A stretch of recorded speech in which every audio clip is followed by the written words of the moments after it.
महाशिवरात्रि व्रत कथा। पूर्व काल की बात है। चित्रभान नामक एक शिकारी था। वह शिकार करके अपने परिवार का पालन पोषण करता था। उस शिकारी पर साहूकार का काफ़ी कर्ज था, लेकिन वह उसका कर्ज समय पर नहीं चुका पाया। फिर साहूकार ने शिकारी को शिव मठ में बंदी बना लिया। जिस दिन उसे बंदी बनाया गया उस दिन शिवरात्रि थी।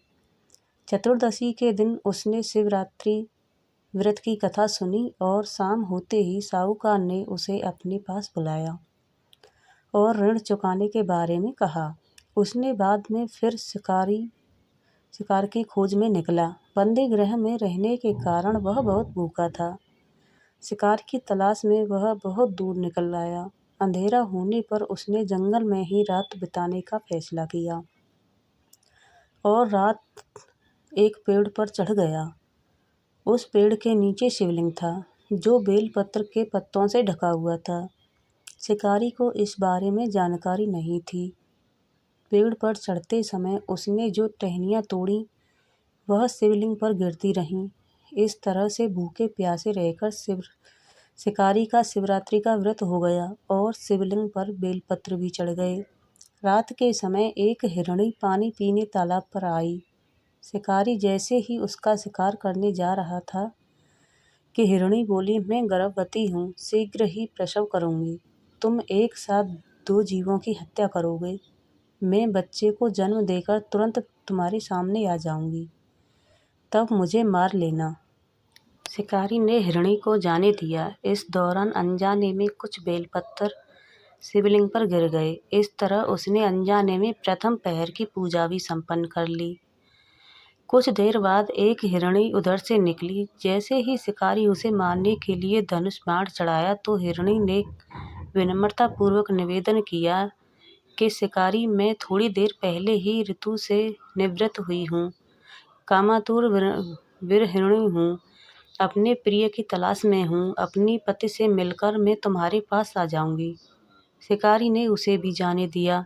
रात का आखिरी पहर बीत रहा था, तब भी कुछ बेलपत्तर शिवलिंग पर जा गिरे। ऐसे में शिकारी ने अनजाने में ही अंतिम पर की पूजा भी कर ली। इस दौरान वहाँ एक हिरणी अपने बच्चों के साथ आई।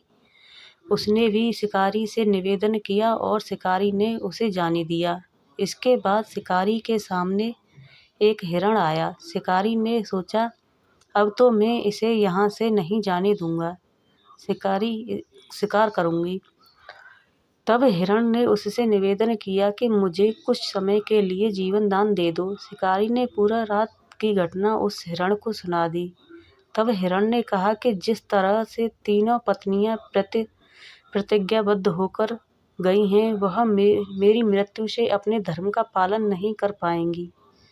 जैसे तुमने उन्हें विश्वास पात्र मानकर छोड़ा है, मुझे भी जाने दो। मैं उन सबके साथ तुम्हारे सामने शीघ्र ही उपस्थित होता हूँ।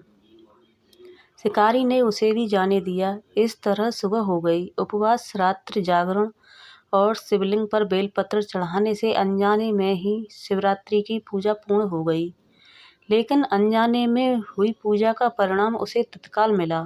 थोड़ी देर बाद हिरण और उसका परिवार शिकारी के सामने आ गया। उन सभी को देखकर शिकारी को बहुत गिलानी हुई और उसने पूरे परिवार को जीवन दान दे दिया। अनजाने में शिवरात्रि का व्रत पालन करने पर भी शिकारी को मोक्ष की प्राप्ति हुई। जब मृत्युकाल में यमदूत जीव को ले जाने आए तो शिव गुणों ने उन्हें वापस भेज दिया और उसे शिवलोक ले गए। शिवजी की कृपा से चित्रभान अपने पिछले जन्म को याद रख पाए।